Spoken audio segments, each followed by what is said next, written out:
I can still picture the day Jack strolled into my life like it was just yesterday.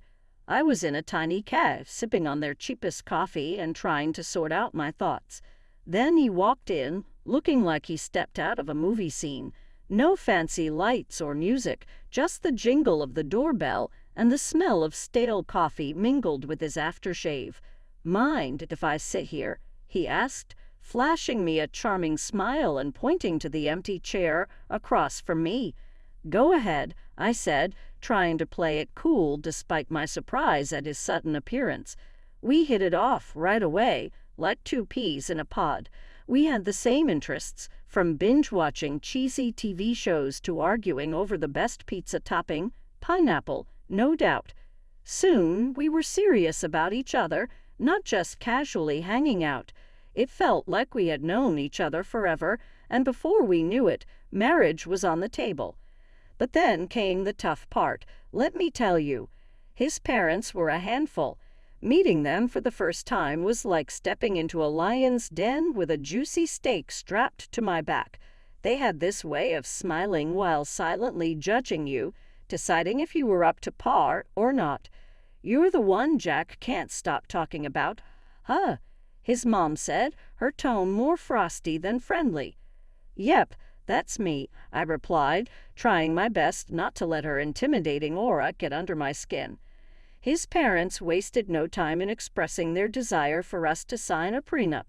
I wasn't interested in their money, but their approach left a sour taste in my mouth. "I'll sign your prenup," I told them, "but here's the catch. If one of us cheats, the cheater owes $200,000. Jack looked stunned, like I'd slapped him with a wet fish. "Babe, I'd never cheat on you," he insisted, his expression dead serious. "Yeah, well, my ex said the same thing before I caught him cheating," I shot back. It was either the deal or nothing. Jack eventually agreed, though his parents didn't seem too thrilled about it. We figured that settled the matter, but we were in for a surprise. One evening, we were curled up on our old squeaky couch. We always talked about replacing it, but it held too many memories to let go. The TV droned on in the background, but we were too wrapped up in planning our dream trip to Switzerland. We knew it would stretch our budget thin, but we were determined to make it happen. "Picture it, Jack," I said excitedly. "The food, the wine, the art. We have to go," I exclaimed, excitement lighting up my eyes. Jack chuckled and pulled me closer. "Linda, you had me at food, but let's face it, our bank account is more suited for backyard camping than a fancy trip to Geneva." I nudged him teasingly. "Then we'll save up. We'll cut back on things we don't really need, like your video games." He feigned shock. "Not the video games. Take my shirts, my shoes, even my beloved coffee maker, but spare the games." We shared a laugh. That was us in a nutshell. Dreaming big while staying grounded in our simple life, and we were content. Our happiness didn't just lie in grand adventures. It was also in the everyday moments, like Jack's attempts at cooking breakfast on Saturdays. He wasn't a culinary master, but he had somehow perfected scrambled eggs and toast, which he proudly served with his less-than-perfect coffee. "I'm feeling scrambled eggs today, what do you think?" he'd ask, already making his way to the kitchen. "Only if you promise not to burn the toast this time," I'd tease back, "and I'm taking charge of the coffee." One day, as we tackled the dishes together, a mundane chore that felt special. Because we did it side by side, Jack approached a topic we'd been avoiding. "Linda, we need to talk about, starting a family," he said, breaking the comfortable silence. I paused, holding a plate in my hands. "I know, it's just scary, isn't it? What if it doesn't happen for us?" Jack turned to me, drying his hands on a towel. "Then we'll face it together." Together. But we won't know until we try, right? "How hard can it be?" He chuckled, a mix of nerves and affection in his tone. Famous last words, huh? But that's us. Whatever life threw at us, we tackled it together. Even when his mom started dropping hints about wanting grandchildren every chance she got, we handled it. "Linda dear, when are you going to give me some grandbabies? You're not getting any younger, you know," she'd say, her tongue sugary, but her message clear as day. I'd hold my tongue, flash a smile, and chirp, "We're on it, right, Jack?" And he'd chime in, "Mom, chill out, okay? These things don't happen overnight." But as time passed, the pressure mounted. It wasn't just from his mom, but from us too. We longed for a family, but it wasn't falling into place as easily as we'd hoped. Since Sophia found a new hobby in making my life tough, our home felt like a war zone, her sharp words the main ammo. It all boiled over during one Sunday lunch, meant to be serene and easygoing. Right on cue, Sophia barged in, uninvited, just as we were about to dig in. The atmosphere turned tense the moment she stepped in, her eyes scanning the room like she was inspecting a battleground. "Well, isn't this a quaint little setup?" she sneered, eyeing the modest meal I'd whipped up. "Quite the effort, Linda. Looks like you've been slaving away in the kitchen all morning." Trying to keep the peace, I mustered a smile. "It's nothing fancy, Sophia, just something simple and quick. Please take a seat." As we settled at the table, she launched into her usual spiel. "You know, Linda," Sophia began, her tone dripping with condescension, "I was chatting with Mrs. Charlotte the other day, and she mentioned how her grandson just became a dad. It got me thinking, when are you and Jack going to give me some good news? Time's ticking, you know." My cheeks flushed with a mix of embarrassment and frustration. I glanced at Jack, hoping for some backup, but he suddenly seemed very engrossed in his menu. "Mom, seriously," Jack finally mumbled, but it lacked conviction, and we all knew it. Undeterred, Sophia pressed on. "I hate to be blunt, but you're not getting any younger. You work hard for your money. Why waste it on Linda if she can't fulfill her basic duties as a wife? Hiring help for cleaning and cooking would be much more efficient, don't you think?" That was the last straw. "Sophia, I'm doing my best here," I blurted out. "It's not like I don't want kids. As for house and cooking, I didn't realize marriage came with a job description." Sophia scoffed. "Marriage isn't a free ride, Linda. You have responsibilities, and frankly, you're not meeting them." The air grew heavy with tension, and tears threatened to spill from my eyes. But what hurt the most wasn't Sophia's harsh words. It was Jack's silence. When he finally spoke, it wasn't in my defense. "Mom's right. Maybe we should consider getting some extra help around here. It would take some weight off your shoulders, too," he suggested. His words felt like a stab in the back. It was clear I was alone in this. In the days that followed, Sophia's visits became more frequent and her criticisms sharper. She'd scrutinize every corner of the house, pointing out any flaw. "You call this clean?" She'd sneer. "Looks like a pigsty to me." Then came the jabs about my appearance. "Is that what you're wearing?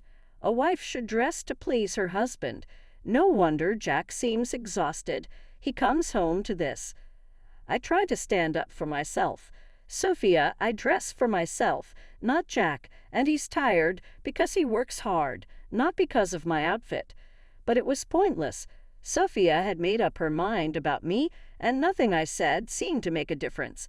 Jack's lack of support hit me the hardest. Every night after his mom's departure, we'd end up arguing. "Why won't you defend me, Jack? She's bulldozing over us, and you're just standing by." "Linda, she's set in her ways. What do you expect me to do, kick my own mom out?" "No, but I expect you to be my partner, to stand with me, not her." It became evident that this went beyond Sophia's disapproval. It was about us, our marriage, and whether we could withstand the onslaught of Sophia's criticisms. As weeks passed, it dawned on me that this wasn't just a passing phase. It was a full-blown assault. If we didn't take action soon, there might not be anything left to salvage. Things between Jack and me had turned frosty ever since Sophia ramped up her criticisms. But it wasn't just our home life feeling the strain. Jack himself had started behaving oddly, and it wasn't solely because of work stress. There was something else, something unsettling. It all began with his phone. Jack used to be open about it. We had no secrets. But then he began leaving the room whenever he received a call, and it was always from the same person, Paul. Work? One evening I tried to sound nonchalant and asked, "Who's Paul?" Jack visibly tensed up, a clear sign of nervousness. "Oh, just a new guy at the office. Asks a lot of questions," he replied. But there were more changes. Jack, who never cared much about fashion, suddenly started paying attention to his appearance. The graphic tees and worn-out jeans disappeared, replaced by crisp shirts, slacks, and even cologne. "Since when did you start smelling like a department store?"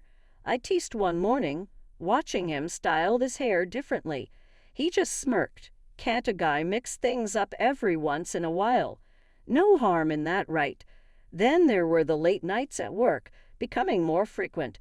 "Another long one, babe," he texted. "Sorry, this project is a killer. I'll be home soon, I promise," he reassured, but it would be well past midnight before I heard his keys jingle in the door. I couldn't shake the feeling that something wasn't right. It lingered like a shadow. That's when I made the decision to hire a private investigator. It felt like a scene from a cheesy TV show, but I needed to know for certain.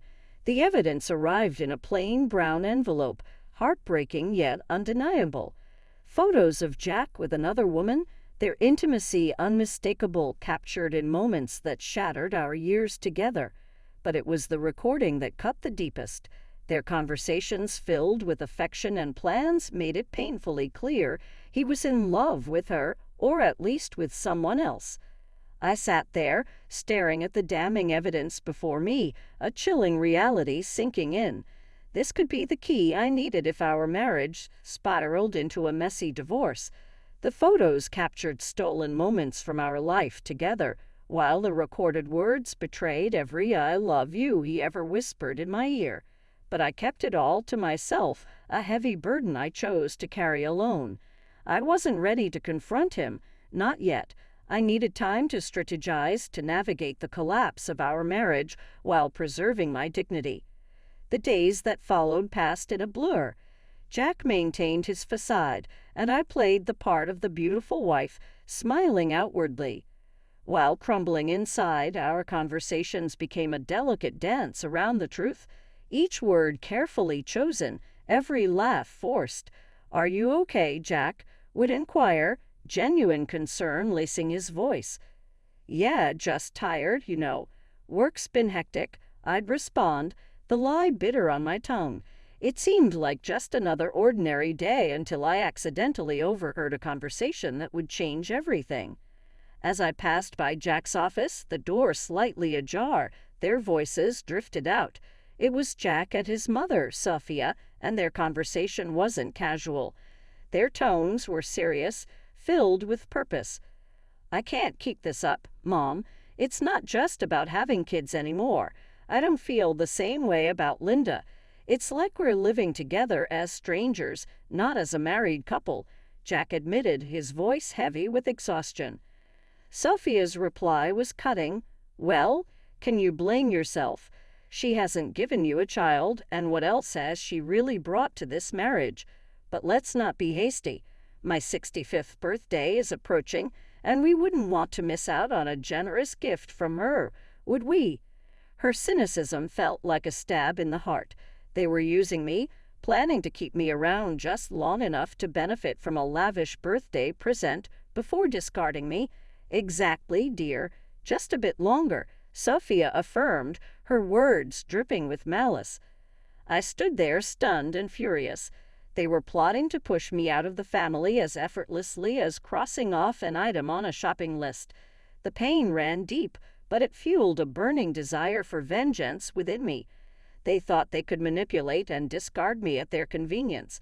I was determined to prove that I wasn't just a pawn in their twisted game. A few days later, we gathered for a family dinner that felt more like a scripted performance than a meal. Sophia brought up her impending birthday with a smile that made my stomach churn. Leaning in, she asked, "So, Linda dear, what do you have planned for my birthday?" "Something special, I hope." I met her gaze calmly. Actually, Sophia, I've been thinking of arranging a dinner at the city's most luxurious restaurant. An unforgettable evening. Her eyes gleamed with anticipation, and she exchanged a satisfied glance with Jack. They believed they had me cornered, but they didn't realize I was already 2 steps ahead. Oh, Linda, that sounds lovely. Just close family, you know. Keep it intimate. Sophia cooed, her voice oozing with insincerity. Absolutely, Sophia. We'll make it a memorable occasion, I replied, the words leaving a bitter taste in my mouth. The weeks leading up to Sophia's 65th birthday felt like a slow march towards a reckoning. Every smirk from her and every indifferent nod from Jack fueled my resolve. My plan was straightforward yet daring. Orchestrate a lavish dinner as a supposed gesture of affection, then unveil a monumental surprise. As with all well-laid plans, the devil was in the details. The night before the party, our home crackled with tension. Jack, oblivious to the storm brewing, lounged casually on the couch, absorbed in his phone. "Everything ready for tomorrow?" he inquired, still glued to the screen. "You could say that," I replied, my voice masking the turmoil within. The day arrived, and as guests streamed into the opulent dining room we had reserved for Sophia's celebration, anticipation hung heavy in the air. My pulse quickened, not from nerves, but from the excitement of what was to come. Sophia, relishing the spotlight, luxuriated in the grandeur of her surroundings. "Oh, Linda, you've truly outdone yourself. This place is divine," she proclaimed loudly enough for neighboring tables to hear. As we settled in, the evening unfolded with a peculiar cheer typical of family gatherings. Laughs rang out, stories were shared. Then, as the dessert plates were whisked away, the waiter approached with the climax of the evening, the bill. He leaned in indiscreetly and murmured, "The staggering dinner cost $66,000. I handed over my credit card, my action going unnoticed by most. Then, with a strange smirk, Jack decided to drop his bombshell. "Linda, it's time for the truth. I'm done with this with us. I want a divorce." His words hung heavily in the air, suffocating the room. Before I could fully process his announcement, Sophia, sharp and unyielding, interjected, "Well then, now that it's out in the open, it's best you leave, Linda. Tonight is about family and, well, you're no longer part of ours." The room fell into a hushed silence, every gaze fixed on me, awaiting my response, but I refused to crumble. I didn't truly feel. I rose from my seat, nodded, and departed without a word. The chill of the night air slapped against my skin as I made my way home, the weight of finality crashing over me in waves. By the time I reached Arno's apartment, I had a plan. I gathered my essentials, my numbness morphing into steely determination. This was the end of one chapter and the beginning of another. As I sealed my last suitcase, my phone buzzed incessantly. Initially, I ignored it, but curiosity got the better of me. "Sophia," her voice erupted from the other end, "the payment didn't go through. You need to fix this right away." Her demand was laced with bitter irony. In my preparations, I had blocked access to the shared account, anticipating it would be Jack's first move. "Oh, Sophia, what a shame. But since I'm no longer considered part of the family, as you've made abundantly clear, I'm afraid you'll have to handle this matter on your own." Her indignation crackled through the phone, but it was a symphony to my ears. The ensuing chaos was a fitting conclusion to the charade my marriage had become. I heard tales of the restaurant staff demanding payment, Sophia's escalating fits, and eventually the police being called to defuse the situation she had incited. In the end, it was Jack and his kin who scrambled to settle the bill, a poetic retribution for the betrayal and indignity they had subjected me to. The morning after the dinner felt like emerging from a tempest. Armed with my plan, my determination, and a stack of divorce papers in hand, I returned to what once was our shared abode for the final time. The atmosphere was tense, palpable, as if it could be sliced with a blade.